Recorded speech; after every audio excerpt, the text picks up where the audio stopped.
बात बहुत ही पुरानी है। किसी पर्वत की तलहटी में रमेशरपुर नाम का एक बहुत ही रमणीय गांव था। इस गांव के मुखिया रमेशर काका थे। सभी गांववासी रमेशर काका की बहुत ही इज्जत करते थे और उनके विचारों सुझावों को पूरी तरह मानते थे। रमेशर काका की एक संतान थी चंदा। 15-16 की उम्र में भी चंदा का नटखटपन गया नहीं था।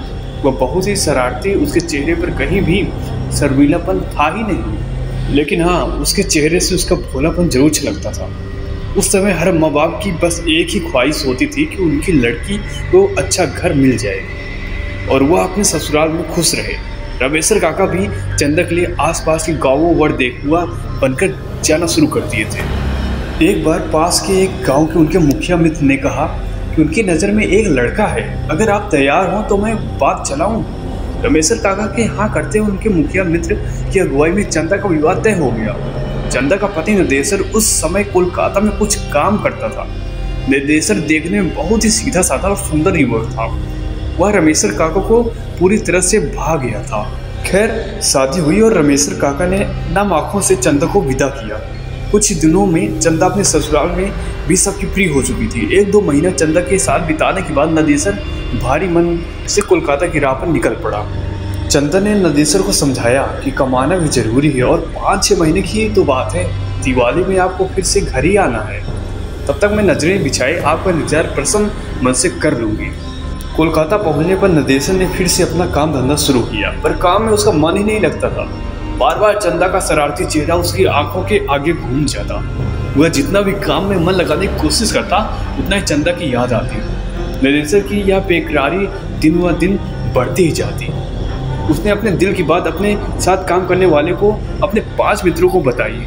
ये 5 उसके अच्छे मित्र थे। नदेसर दिन रात अपने इन 5 दोस्तों से चंदा की खूबसूरती और उसके शरारतीपन का बखान करता रहता। 5 में चंदा के बारे में सुनकर उसकी खूबसूरती की एक छवि अपने मन में बना लिए थे और अब बार बार नदेसर से कहते कि भाभी से कब मिलवा रहे हो। नदेसर कहता कि मैं तो खुद ही उससे मिलने के लिए बेकरार हूँ, पर समझ नहीं पा रहा हूँ कि मैं कैसे मिलूँ। खैर, अब नदेसर के 5 दोस्तों के दिमाग में जो एक भयानक घिनौनी खिचड़ी पकनी शुरू हो गई थी, उसने नदेसर की पूरी तरह अनभिज्ञ था। उसके 5 दोस्तों ने एक दिन नदेसर से कहा कि यार, भाभी को यहीं ले आओ, कुछ दिन रहेगी, कोलकाता भी घूम लेगी तो उसको बहुत अच्छा लगेगा और फिर 1-2 हफ्ते में वापस छोड़ आना। पर नदेसर अपने बूढ़े माँ बाप को याद करता और कहता कि नहीं यारो, मैंने ऐसा कभी नहीं सोचा है और मैं ऐसा कर भी नहीं सकता। मेरी अम्मा और बाबू की देखभाल के लिए गांव में चंदा के अलावा कोई नहीं है। कुछ दिन और बीते, पर ये बीतते दिन नदेसर की बेकरारी को और भी बढ़ाते जा रहा था। अब तो नदेसर का काम भी एकदम से मन नहीं लग रहा था और उसे बस गांव दिखाई दे रहा था। एक दिन रात को नदेसर के 5 दोस्तों ने नदेसर को कहा कि चलो हम लोग तुम्हारे गांव चलते हैं। नदेसर अभी कुछ समझ पाता या कह पाता, तब तक उसे उन 5 दोस्तों ने से निकेश नामक दोस्त ने कहा कि यार टेंशन मत ले, कह देना कि अभी काम में मंदी चल रही है इसलिए गांव आ गया, और साथ ही इसी बहाने हम मित्र लोग भी तुम्हारा गांव देख लेंगे और भाभी के साथ भी तुम्हारे माता पिता से भी मिल लेंगे, क्योंकि हम लोगों का तो गांव भी नहीं है।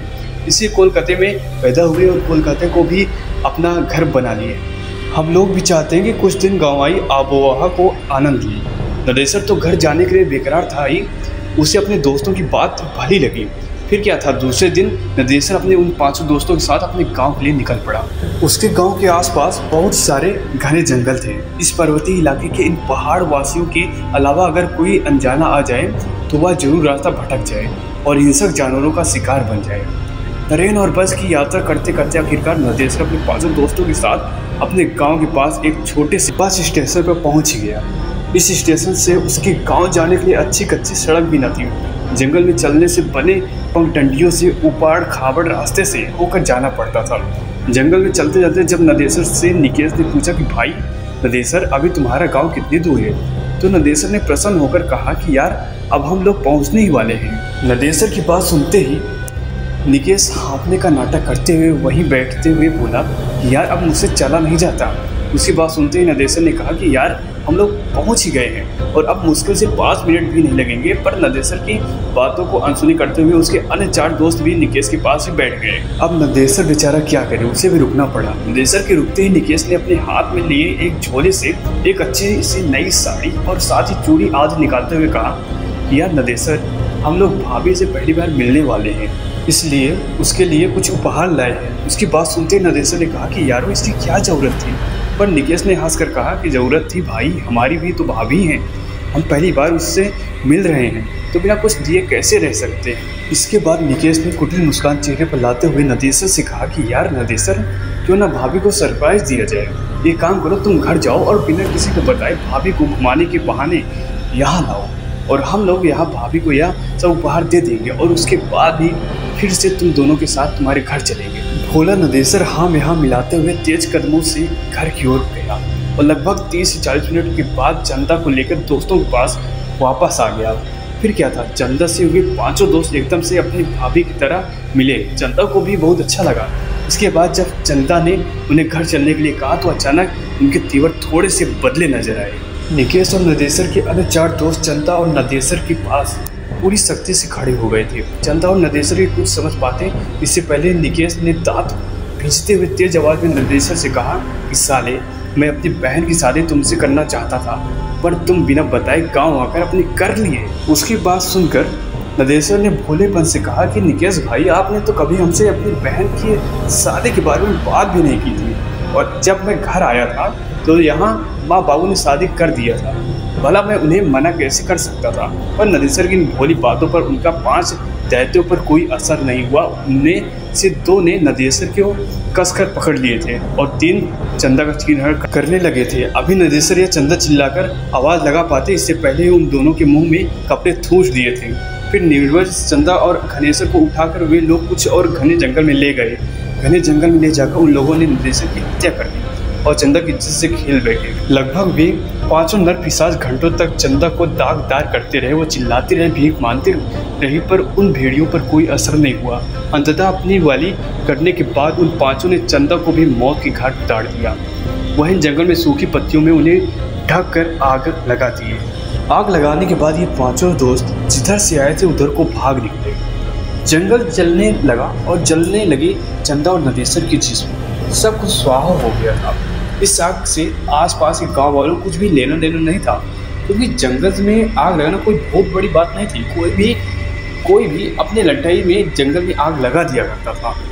धीरे धीरे समय बीतने लगा। रात तक जब चंदा और नदेसर घर नहीं आए तो नदेसर के पिता ने नदेसर के आने और चंदा को लेकर जाने की बात अपने पड़ोसियों को बताई। उसी रात को नदेसर और उनके पड़ोसी मसाल लेकर चंदा और नदेसर को खोजने निकल पड़े। काफ़ी खोजबीन के बाद भी उन दोनों का कोई पता नहीं चला। दूसरे दिन सुबह पुलिस ने खबर दी गई, पर पुलिस भी क्या करती, थोड़ा बहुत छानबीन तो की पर उन दोनों का कोई पता नहीं चला। अब नदेसर के माँ बाप और गांव वालों को लगने लगा था कि नदेसर अपनी बहुरियों को लेकर बिना बताए कोलकाता चला गया। शायद उसे डर था कि अगर बाबू को बताकर ले जाएंगे तो वे ले जाने नहीं देंगे।